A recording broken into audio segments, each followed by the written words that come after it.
ಗುರು, ನೀವೇನಾದರೂ Airtel sim use ಮಾಡ್ತಿದ್ರೆ bumper offer ಅಂತಾನೆ ಹೇಳ್ಬೋದು. ಇನ್ಸ್ಟೆಂಟಾಗೆ ಬರೋಬ್ಬರಿ 10 ಲಕ್ಷ ರೂಪಾಯಿವರೆಗೂ ಸಾಲ ಅನ್ನೋದಾದ್ರೆ ಸಿಗ್ತಿದೆ. ಹಾಗಾದರೆ ಯಾವ ರೀತಿ ಅಪ್ಲೈ ಮಾಡಬೇಕು ಅಂತ ಸ್ಟೆಪ್ ಬೈ ಸ್ಟೆಪ್ ತಿಳಿಸ್ಕೊಡ್ತಾ ಹೋಗ್ತೀನಿ. ಅದಕ್ಕೂ ಮುನ್ನ ನೀವಿನ್ನೂ ನಮ್ಮ ಚಾನಲ್ನ ಸಬ್ಸ್ಕ್ರೈಬ್ ಮಾಡ್ಕೊಂಡಿಲ್ಲ ಅನ್ನೋದಾದರೆ ದಯವಿಟ್ಟು ನಮ್ಮ ಚಾನಲ್ನ ಸಬ್ಸ್ಕ್ರೈಬ್ ಮಾಡ್ಕೊಳ್ಳಿ. ಹಾಗೆ ಪಕ್ಕದಲ್ಲಿ ಕಾಣುವ ಬೆಲ್ ಐಕಾನ್ ಮೇಲೆ ಕ್ಲಿಕ್ ಮಾಡಿ, ಆಲ್ ಬಟನ್ ಮೇಲೆ ಪ್ರೆಸ್ ಮಾಡಿದ್ರೆ ನಾವು ವಿಡಿಯೋ ಹಾಕ್ದಾಗೆಲ್ಲ ನಿಮಗೆ ನೋಟಿಫಿಕೇಶನ್ ಅನ್ನೋದಾದರೆ ಸಿಗುತ್ತೆ. ಹಾಗೆ ತಪ್ಪದೆ ವಿಡಿಯೋಗೊಂದು ಲೈಕ್ ಅನ್ನೋದಾದರೆ ಮಾಡಿ, ವಿಡಿಯೋನ ಎಲ್ಲೂ ಮಿಸ್ ಮಾಡದೆ ಕೊನೆ ತನಕ ನೋಡಿ ಅಂತ ಹೇಳ್ತಾ ಈ ವಿಡಿಯೋನ ಸ್ಟಾರ್ಟ್ ಮಾಡ್ತಿದ್ದೀನಿ. ಬನ್ನಿ ಫ್ರೆಂಡ್ಸ್, ವಿಡಿಯೋನ ಸ್ಟಾರ್ಟ್ ಮಾಡೋಣ. ಫ್ರೆಂಡ್ಸ್, ಮೊದಲಿಗೆ ಅಪ್ಲಿಕೇಶನ್ ಓಪನ್ ಮಾಡಿದ್ರೆ ನಿಮಗೆ ಈ ಥರ ಇಂಟರ್ಫೇಸ್ ಅನ್ನೋದಾದ್ರೆ ಕಾಣಿಸುತ್ತೆ. ನಿಮಗೆ ಸೈಡ್ ಅಲ್ಲಿ ಕಾಣಿಸ್ತಿದೆ, ನೋಡ್ಕೋಬಹುದು. ಸ್ಟಾರ್ಟಿಂಗು ಈ ಅಪ್ಲಿಕೇಶನ್ ಓಪನ್ ಮಾಡ್ಕೊಳ್ಳಿ. ಇಲ್ಲಿ ನಿಮಗೆ ಫಿನಾನ್ಸ್ ಅಂತ ಒಂದು ಆಪ್ಷನ್ ಅನ್ನೋದಾದ್ರೆ ಕಾಣುತ್ತಲ್ವಾ, ಇದ್ರ ಮೇಲೆ ಜಸ್ಟ್ ಟ್ಯಾಪ್ ಮಾಡ್ಕೋಬೇಕಾಗುತ್ತೆ. ಟ್ಯಾಪ್ ಮಾಡ್ಕೊಂಡಿದ್ದೀರಾ ಅನ್ನೋದಾದ್ರೆ ಇಲ್ಲೇ ನಿಮಗೆ personal loan up to 10 lakhs ವರೆಗೂ ಕೊಡ್ತೀವಿ ಅಂತ ಹೇಳ್ತಿದ್ದಾರೆ. EMI ಸ್ಟಾರ್ಟಿಂಗ್ ಆಗೋದು 22,750 ರೂಪಾಯಿಯಿಂದ ಸ್ಟಾರ್ಟ್ ಆಗುತ್ತೆ ಅಂತ ಇಲ್ಲಿ ನಿಮಗೆ ಮೆನ್ಷನ್ ಅನ್ನೋದಾದ್ರೆ ಮಾಡಿದ್ದಾರೆ. ಹವಿಲ್ ನವ್ ಅಂತ ಒಂದು ಆಪ್ಷನ್ ಅನ್ನೋದಾದ್ರೆ ಕಾಣುತ್ತೆ. ಮತ್ತೆ ಇಲ್ಲಿ ನೋಡ್ಕೋಬಹುದು, ಪರ್ಸನಲ್ ಲೋನ್ ಕೊಡ್ತಾರೆ, ಇನ್ಸ್ಟಾ EMI ಕಾರ್ಡ್ ಅನ್ನೋದಾದ್ರೆ ಈ ಅಪ್ಲಿಕೇಶನ್ ಅಲ್ಲಿ ಕೊಡ್ತಾರೆ, ಮತ್ತೆ ಗೋಲ್ಡ್ ಲೋನ್ ಸಮೇತ ಈ ಅಪ್ಲಿಕೇಶನ್ ಅಲ್ಲಿ ಕೊಡ್ತಿದ್ದಾರೆ, ಬಿಸ್ನೆಸ್ ಲೋನ್ ಸಮೇತ ಈ ಅಪ್ಲಿಕೇಶನ್ ಅಲ್ಲಿ ಕೊಡ್ತಿದ್ದಾರೆ. ಲೋನ್ ಆನ್ ಮ್ಯೂಚುವಲ್ ಫಂಡ್ಸ್, ನಿಮ್ಮ ಹತ್ರ ಮ್ಯೂಚುವಲ್ ಫಂಡ್ ಏನಾದರೂ ಇತ್ತು ಅಂತಂದ್ರೆ ಅದ್ರ ಮುಖಾಂತರ ನೀವು ಡೈರೆಕ್ಟ್ ಆಗಿ ಸಾಲಕ್ಕೆ ಅನ್ನೋದಾದ್ರೆ ಅಪ್ಲೈ ಮಾಡ್ಕೋಬಹುದು. ಅಪ್ಲಿಕೇಶನ್ ಲಿಂಕ್ ಅನ್ನೋದಾದ್ರೆ ನಾನು ಡಿಸ್ಕ್ರಿಪ್ಷನ್ ಅಲ್ಲಿ ಕೊಟ್ಟಿರ್ತೀನಿ, ಅದ್ರ ಮುಖಾಂತರ ಡೌನ್ಲೋಡ್ ಮಾಡ್ಕೊಳ್ಳಿ. ಹಾಗೆ 2 wheeler ಲೋನ್ ಸಮೇತ ಈ ಅಪ್ಲಿಕೇಶನ್ ಅಲ್ಲಿ ಅವೈಲಬಲ್ ಇದೆ. ಮತ್ತೆ ಫ್ರೀಯಾಗಿ ಕ್ರೆಡಿಟ್ ಸ್ಕೋರ್ ಸಮೇತ ಚೆಕ್ ಮಾಡ್ಬೋದು ಅಂತ ಹೇಳ್ತಿದ್ದಾರೆ. ಈಗ ನಿಮಗೆ ಪರ್ಸನಲ್ ಲೋನ್ ಬೇಕು ಅಂದ್ಕೊಳ್ಳಿ, ಇದ್ರ ಮೇಲೆ ಜಸ್ಟ್ ಟ್ಯಾಪ್ ಮಾಡ್ಕೋಬೇಕಾಗುತ್ತೆ. ಟ್ಯಾಪ್ ಮಾಡ್ಕೊಂಡಿದ್ದೀರಾ ಅನ್ನೋದಾದ್ರೆ ನಿಮಗೆ ಈ ಥರ ಇಂಟರ್ಫೇಸ್ ಅನ್ನೋದಾದ್ರೆ ಕಾಣಿಸುತ್ತೆ, ನೋಡ್ಕೋಬಹುದು. ನಿಮಗೆ 10,000ದಿಂದ 10 ಲಕ್ಷ ರೂಪಾಯಿವರೆಗೂ ಸಾಲ ಕೊಡ್ತೀವಿ ಅಂತ ಹೇಳ್ತಿದ್ದಾರೆ. ಇದನ್ನ ಡ್ರ್ಯಾಗ್ ಅನ್ನೋದಾದ್ರೆ ಮಾಡ್ಕೋಬಹುದು. ನಿಮಗೆ ಎಷ್ಟು ಬೇಕೋ ಅಷ್ಟನ್ನ ಸೆಲೆಕ್ಟ್ ಅನ್ನೋದಾದ್ರೆ ಮಾಡ್ಕೋಬಹುದು. ಮತ್ತೆ ತಿಂಗಳ EMI ಎಷ್ಟು ಬರುತ್ತೆ ಅಂತ ಹೇಳ್ಬಿಟ್ಟು ಇಲ್ಲೇ ಮೆನ್ಷನ್ ಅನ್ನೋದಾದ್ರೆ ಮಾಡಿದ್ದಾರೆ, ನೋಡ್ಕೋಬಹುದು. ಇಂಟ್ರೆಸ್ಟ್ ರೇಟ್ ಸ್ಟಾರ್ಟಿಂಗ್ ಆಗೋದು ಪರ್ ಹ್ಯಾನಮ್ಗೆ 12.75% ಅನ್ನೋದಾದ್ರೆ ಬೀಳುತ್ತೆ ಅಂತ ಹೇಳ್ತಿದ್ದಾರೆ. ಇನ್ಸ್ಟೆಂಟಾಗಿ ಯಾರು ಬೇಕಾದರೂ ಸಾಲಕ್ಕೆ ಅನ್ನೋದಾದ್ರೆ ಈ ಅಪ್ಲಿಕೇಶನಲ್ಲಿ ಅಪ್ಲೈ ಮಾಡ್ಕೋಬಹುದು. ಏರ್ಟೆಲ್ ಸಿಮ್ ಇಲ್ಲದೆ ಇರೋರು ಸಮೇತ ಈ ಅಪ್ಲಿಕೇಶನಲ್ಲಿ ಅಪ್ಲೈ ಮಾಡ್ಕೋಬಹುದು. ಏರ್ಟೆಲ್ ಅಪ್ಲಿಕೇಶನ್ಗೆ ರಿಜಿಸ್ಟರ್ ಆಗಿದ್ದೀರಾ ಅನ್ನೋದಾದ್ರೆ ಇನ್ಸ್ಟೆಂಟಾಗಿ ಲೋನ್ ಅನ್ನೋದಾದ್ರೆ ಕೊಡ್ತಾರೆ. ಅಕಸ್ಮಾತ್ ನಿಮ್ಮ ಹತ್ರ ಏನಾದರೂ ಇಲ್ಲ, ಏರ್ಟೆಲ್ ಸಿಮ್ ಇಲ್ಲ ಅನ್ನೋರು ನಿಮ್ಮ ಮನೆಯವ್ರದ್ದು ಯಾರ್ದಾದ್ರೂ ಯೂಸ್ ಮಾಡಿಕೊಂಡು ಇನ್ಸ್ಟೆಂಟಾಗಿ ಲೋನ್ಗೆ ಅನ್ನೋದಾದ್ರೆ ಅಪ್ಲೈ ಮಾಡ್ಕೋಬಹುದು. ಫ್ರೆಂಡ್ಸ್, ಅಕಸ್ಮಾತ್ ಏನಾದರೂ ಈ ಅಪ್ಲಿಕೇಶನ್ ಅಲ್ಲಿ ನಿಮಗೆ ₹1 ಸಾಲ ಸಿಗ್ತಿಲ್ಲ ಅನ್ನೋ ಟೈಮಲ್ಲಿ ಡಿಸ್ಕ್ರಿಪ್ಷನ್ ಬಾಕ್ಸಲ್ಲಿ ಬೆಸ್ಟ್ ಲೋನ್ ಆ್ಯಪ್ ಲಿಂಕ್ ಅಂತ ನಾನು ಡಿಸ್ಕ್ರಿಪ್ಷನಲ್ಲಿ ಪ್ರೊವೈಡ್ ಮಾಡಿರ್ತೀನಿ. ಅದ್ರ ಮುಖಾಂತರ ಡೌನ್ಲೋಡ್ ಮಾಡ್ಕೊಂಡಿದ್ದೀರಾ ಅನ್ನೋದಾದರೆ ಒಂದರಲ್ಲಿ ನಿಮಗೆ ಇನ್ಸ್ಟೆಂಟಾಗಿ 5 ಲಕ್ಷ ರೂಪಾಯಿವರೆಗೂ ಸಾಲ ಅನ್ನೋದಾದರೆ ಸಿಗುತ್ತೆ. ಇನ್ನೊಂದರಲ್ಲಿ ಬರೋಬ್ಬರಿ 2 ಲಕ್ಷ ರೂಪಾಯಿವರೆಗೂ ಸಾಲ ಅನ್ನೋದಾದರೆ ಸಿಗುತ್ತೆ. ನಾನು ಪರ್ಸ್ನಲಿ ಆ ಅಪ್ಲಿಕೇಶನ್ಸ್ನ ಯೂಸ್ ಅನ್ನೋದಾದರೆ ಮಾಡ್ತಿದ್ದೀನಿ. ಬೆಸ್ಟ್ ಲೋನ್ ಆ್ಯಪ್ ಲಿಂಕ್ ಅಂತ ನಾನು ಡಿಸ್ಕ್ರಿಪ್ಷನಲ್ಲಿ ಪ್ರೊವೈಡ್ ಮಾಡಿರ್ತೀನಿ, ಒಂದ್ಸಲ ಚೆಕ್ಔಟ್ ಮಾಡಿ. ಫ್ರೆಂಡ್ಸ್, ಇನ್ನು ಮೈನ್ ಅಪ್ಲಿಕೇಶನ್ಗೆ ವಾಪಸ್ ಬರೋಣ.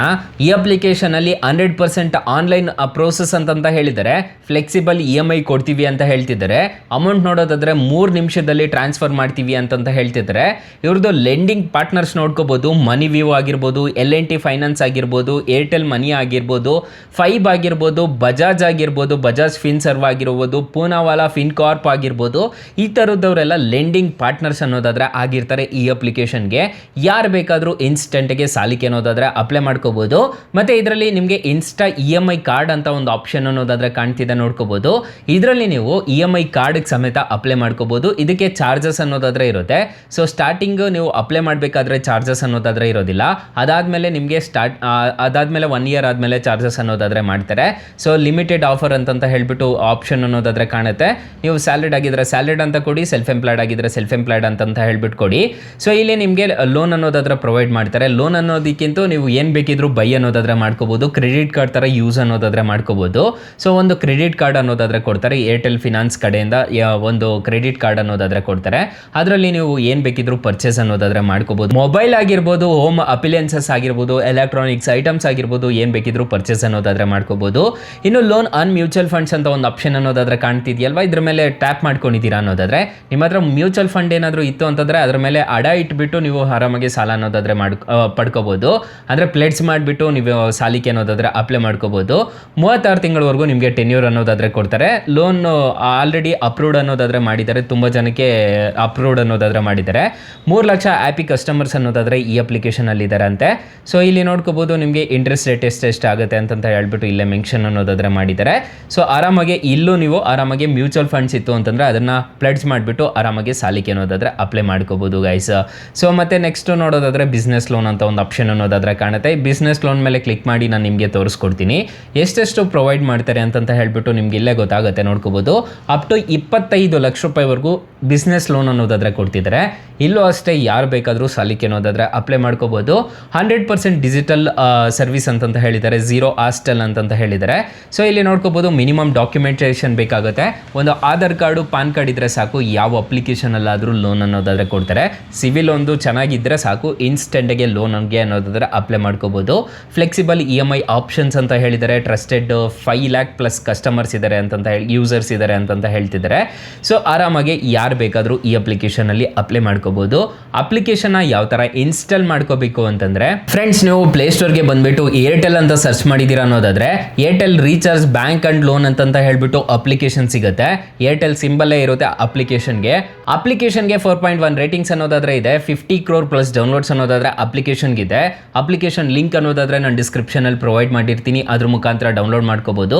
ಈ ಅಪ್ಲಿಕೇಶನ್ಗೆ ರಿಜಿಸ್ಟರ್ ಆದರೆ ಸಾಕು, ಇನ್ಸ್ಟೆಂಟಾಗಿ ಯಾರು ಬೇಕಾದರೂ ಸಾಲಿಕೆ ಅನ್ನೋದಾದರೆ ಅಪ್ಲೈ ಮಾಡ್ಕೋಬೋದು ಗೈಸ್. ಸೊ ಗೈಸ್ ಇಷ್ಟು ಹೇಳ್ತಾ ಈ ವಿಡಿಯೋನ ಹೆಂಡ್ ಮಾಡ್ತಿದ್ದೀನಿ. ಈ ವಿಡಿಯೋ ಏನಾದರೂ ಇಷ್ಟ ಆಗಿದ್ರೆ ದಯವಿಟ್ಟು ಲೈಕ್ ಮಾಡಿ, ಶೇರ್ ಮಾಡಿ, ಸಬ್ಸ್ಕ್ರೈಬ್ ಮಾಡ್ಕೊಳ್ಳಿ. Thank you for watching. Bye. ಮುಂದಿನ ವಿಡಿಯೋದಲ್ಲಿ ಸಿಗೋಣ. ಜೈ ಹಿಂದ್.